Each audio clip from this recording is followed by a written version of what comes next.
Good morning guys.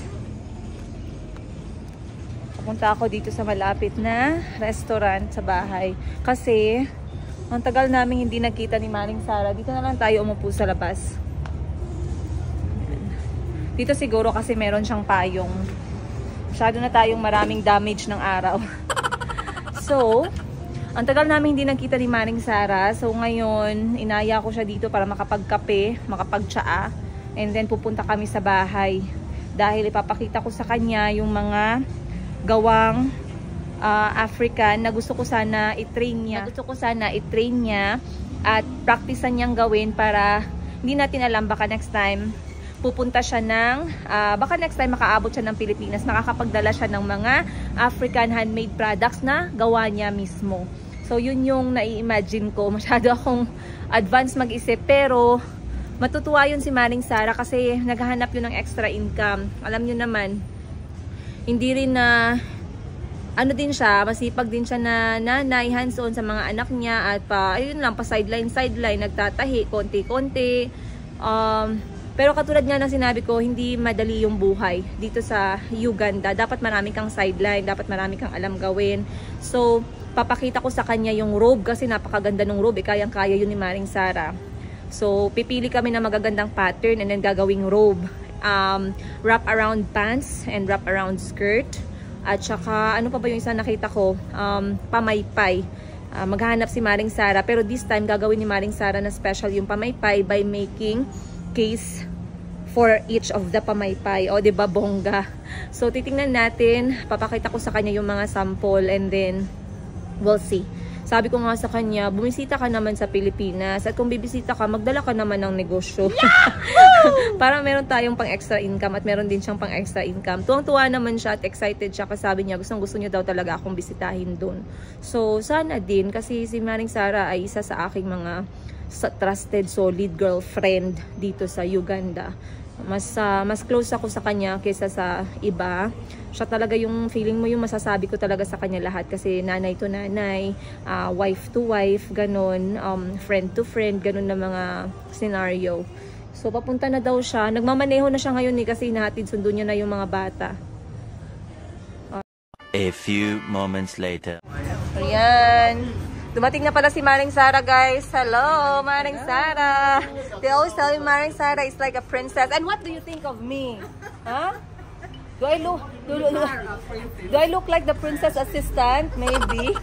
Because even the way she eats, she looks so royalty. And I eat like I did not eat for a week.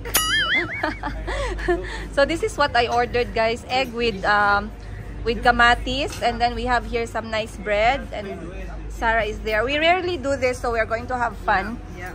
And we're going to talk to you guys later. Ayan, nag-order si Maring Sara ng samosa at itlog. Hindi ko nagigets ano tong order ko, pero let's eat. Ayan guys, andito si Maring Sara. Tinutulungan niya ako mag-finalize ng wall decor. Not too deep. Yeah. So I decided to put this very simple, locally handmade African wall decor. Pwede siyang lagyan ng salamin, pero for me, I'll just put it bare. Okay. You can tie this one together. Then we shall see. Not bad, because the color is actually not far from the curtain. Alright, ang next natin gagawin ay ang ating reading corner. So, nilalagyan lang ni Joseph ng very native handmade decor as well. And upstairs talaga, ano yan, second floor, third floor. Mga libro lang yan, guys.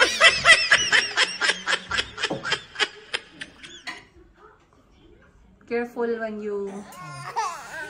It's acrylic? No. Acrylic was very expensive. Glass. It's glass. Yes. Is it going to hold? Yeah, to hold. Acrylic was very expensive. Tie properly. You know how to tie? Huh? Alright. So which habitat is this one? This is? Ocean. And what are the animals that stays in the ocean? Shark. Crab. Which one is that one? Octopus. Which one is that an octopus? Which one is that? Turtle. Very good. Mom, I know this is a turtle. Yes, you're right. Very smart.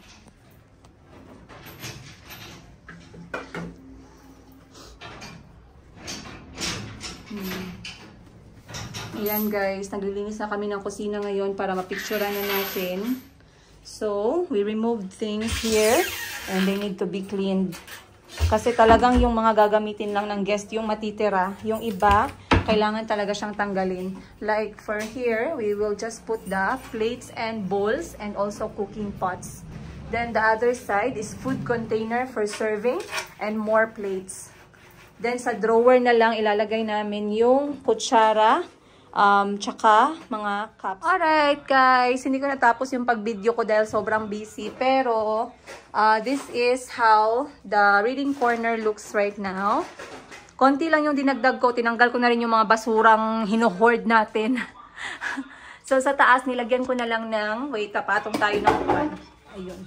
Sa taas, nilagyan ko ng handmade decor. Dito, galing sa Uganda yan. Touch of Uganda. Then, I filed the kids' books. Also, books for adults. My Steve Jobs, my John Grisham, of course. And then, there's also this book of mine. Nasaan na yun? Ayun. The Subtle Art of Not Giving Up. Poop! Meron tayo. And here, I don't want to keep this one busy. Kasi masyado nang busy dito sa gitna. Linagyan ko na lang ng handmade decor pa din. In plum color. And two of them are here. Eto, binili ko pa to sa Jensen, guys. Napakaganda. Sa SM ko nabili pala. Sa may mga home section. Ala, ang alikabok ko. Para siyang totoo, no? Pero peke lang yan. Ganun naman talaga ngayon, guys, yung mga peke para ng totoo. And then we have frame.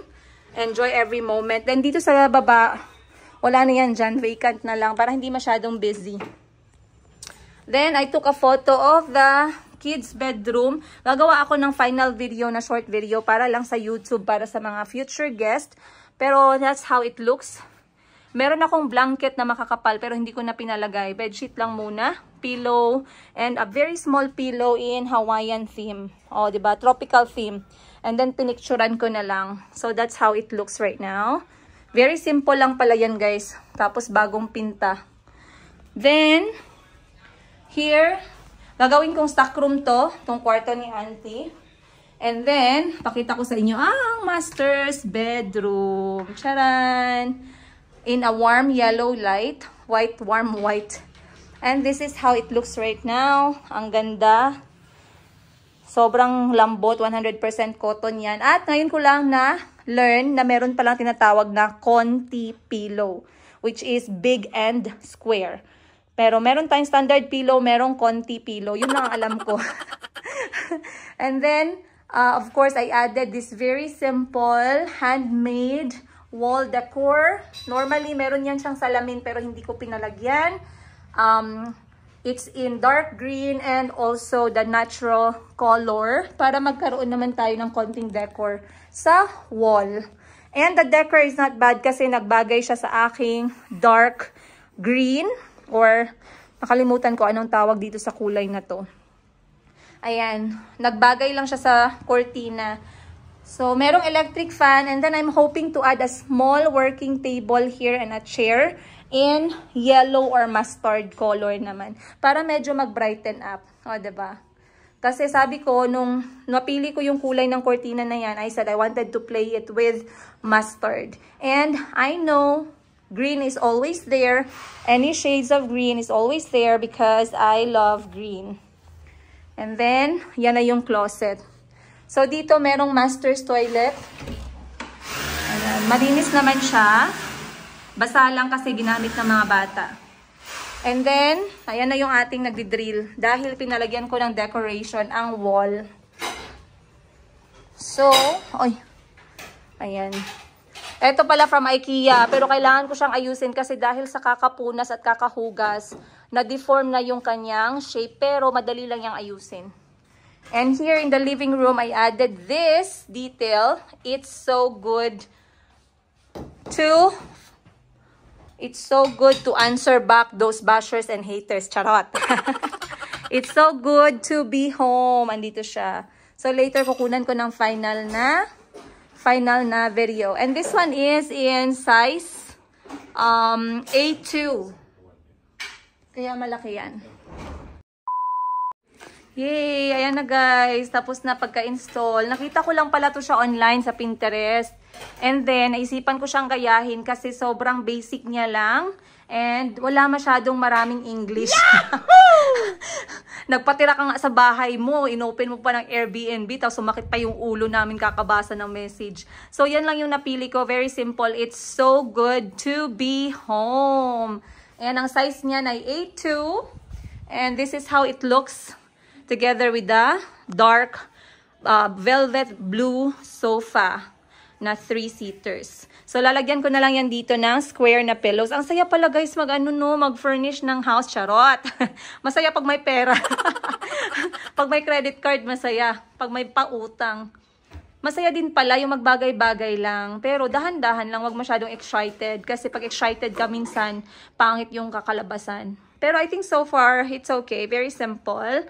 So, I'm not regretting it at all. So, binayaran ko na to ng 100,000 Ugandan shillings and each. So, that's 1,200 pesos each for them. And that's size A2. That includes printing, the design of the art, then framing it with glass, and also installation. So, dahil glass siya, kailangan siyang lagyan ng screw talaga. I-drill yung screw. Alright, we're almost finished. Konti-konti na lang, guys. A few moments later. Ako guys ng lagayan ng spoon at fork dahil yung una kong nabili ay malaki siya. So at least nakahanap ako ng maliit at mura lang. So, meron pa ako ditong mga kutsara at tinidor na nabili ko from SM Jensen. Ayun. So ngayon ko pa lang siya bubuksan. Nakakahiya naman sa mga guest ng bahay kung lumang-luma na yung mga kutsara at tinidor. So, lagyan naman natin ng bago-bago. Ang maganda kasi sa Pilipinas, at least meron pang mga magagandang quality na mga gamit at affordable ang presyo. Mahirap kasi dito sa Uganda, guys. Pag maganda yung quality, mahal naman. Ayan. So, meron ako ditong teaspoon at fork. Covered na tayo. Very good. Alright, guys. Dahil ang tagal namin natapos, buong araw kaming nagtrabaho. Nag-order ako ng napakasarap na Simply Donuts from Uganda. Ayan. Oh, lakas maka Krispy Kreme. Lakas maka Jayco. So, ito ay Bavarian cream filled. That one is peanut butter. Kay Kuya Nasrian, mahilig siya sa peanut butter. Then, wait. This one is peanut butter for Kuya Nasri and Chico. Mahilig sila dun. Then we have white chocolate. We have here Bavarian cream or Boston cream. Then the rest are just simple donuts. Mamaya to after dinner for the kids.